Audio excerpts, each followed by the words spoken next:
Hello everyone, I'm Dr. Mohol Banker, intervention radiologist from Bankers Vascular Hospital અને આજે આપણે વાત કરવા જઈ રહ્યા છીએ pelvic congestion syndrome માટે. Pelvic congestion syndrome it's a very common and mostly undiagnosed disease. ઘણા બધા લેડીઝ છે pelvic congestion syndromeથી પીડાતા છે, પણ અનફોર્ચ્યુનેટલી એની અવેરનેસ એટલી નથી અને એને કારણે ડાયગ્નોસ પણ થતું નથી હોતું. What is a pelvic congestion syndrome? એનું નામ જ સજેસ્ટ કરે છે pelvic congestions એટલે જે પેલ્વિક એટલે પેટનું નીચે પેડાનો ભાગ છે.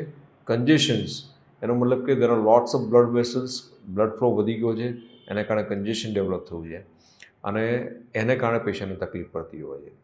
So what does it really means કે જ્યારે પેશન્ટ્સ મલ્ટીપારા હોય, પેશન્ટને મલ્ટિપલ પ્રેગ્નન્સી રહી હોય અને મલ્ટિપલ પ્રેગ્નન્સીને કારણે પેશન્ટના જે યુટ્રસ છે, ઓવરી છે, એની વેઇન છે એ જ્યારે પ્રેગ્નન્સીમાં એનલાર્જ થાય છે to accommodate the other things for feeding of the fetus and for the બીજા જે પણ anatomical changes આવે એના માટે એ એનલાર્જ થાય છે, મોટી થાય છે. પણ once the pregnancy get over, it should come back to the normal position, pre-pregnancy level, પણ એ આવતા નથી હોતા અને એને કારણે જે ઓવરી, યુટ્રાઇન વેઇન્સ એ બધાની અંદર એક જાતનું રિફ્લક્સ ડેવલપ થાય છે. જેમ પગમાં વેરિકોઝ વેઇન ડેવલપ થાય એવી રીતે પેલ્વિકમાં એક જાતનું આ યુટ્રસને uterine and ovarian વેઇનનું congestion develop થાય, રિફ્લક્સ ડેવલપ થાય અને that is called pelvic congestion syndrome. આના સિમ્ટમ્સ શું હોય? તમે લાંબો સમય બેઠા રહો, લાંબો સમય ઊભા રહો તો એ પેઢુમાં દર્દ થાય, સિવિયર પેઇન થાય, ઘણી વાર પેશન્ટ બેસી ના શકે. આના સિવાય બીજા સિમ્ટમ કયા હોય? તો જ્યારે પણ તમે લાંબો સમય ઊભા રહો છો તો આ જ વસ્તુ તમે અપર થાઇઝમાં, ગ્રોઇન રિજનમાં તમને આવું પેઇન થતું હોય. ઘણીવાર પેશન્ટને જ્યારે આ માસિકના જે પહેલાં 1 કે 2 દિવસ હોય ત્યારે પેલ્વિક પેઇન ડેવલપ થાય અને પ્લસ એ પેઇન તમને લેગમાં પણ રેડિએટ થાય. So these are the classical signs of the pelvic congestion syndrome. Dyspareunia, sexual intercourse વખતે પણ પેશન્ટને પેઇન થતું હોય. સો આ બધા પેલ્વિક કન્જેશન સિન્ડ્રોમના સિમ્ટમ્સ છે.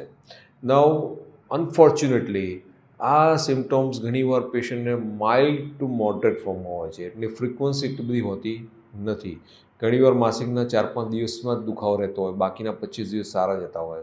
એટલે એ ઇગ્નોર કરે, પેશન્ટ્સ ઇગ્નોર કરે કે છોડને કે મારે બહુ લાંબો, મારે થોડાક દિવસ થાય છે ને બાકી છે નહીં. એ પૂછે, પેશન્ટ પોતે પણ એટલા બધા બિઝી હોય, એમનું શેડ્યુલ એવું ટાઈટ હોય કે એને કારણે પણ એનું ડાયગ્નોસ કરાવવા જતા નથી હોતા. અને ઇનકેસ ધારો કે ડાયગ્નોસ કરાવવા જાય છે ડૉક્ટર્સ પાસે, તો ડૉક્ટર્સ પાસે પણ મેડિકલ ફેટર્નિટીમાં એટલી બધી અવેરનેસ નથી અને એના કારણે પ્રોપરલી ડાયગ્નોસ થતું નથી હોતું. પણ key whole symptom the pelvic pain, તમને પેઢુમાં દુખાવો થતો હોય અને પ્લસ મલ્ટીપારા એટલે બે કરતાં વધારે પ્રેગ્નન્સીમાંથી તમે પસાર થયા હોય તો you may have the pelvic congestion syndrome અને આની તાત્કાલિક સારવાર કરવી જરૂરી છે. નહીંતર તમને જીવનભર ત્યાં સુધી હેરાન કરશે. આની સારવાર માટે અમે ઓવરિયન વેન એમ્બોલાઇઝેશન કરીએ છીએ, જે is a non surgical technique અને જે ઓવરીઝમાં આજે વધારે પડતું બ્લડ ભરી રહે છે એ બ્લડ ભરાતું બંધ થાય એનો ટાર્ગેટ કરીને ઓવરિયન વેન એમ્બોલાઇઝેશનની સારવાર અમે બેન્કર્સ વાસ્કો સેન્ટરમાં કરીએ, જેને કારણે પેશન્ટને પેલ્વિક કન્જેશન સિન્ડ્રોમના સિમ્ટમ્સ જતા રહેતા હોય.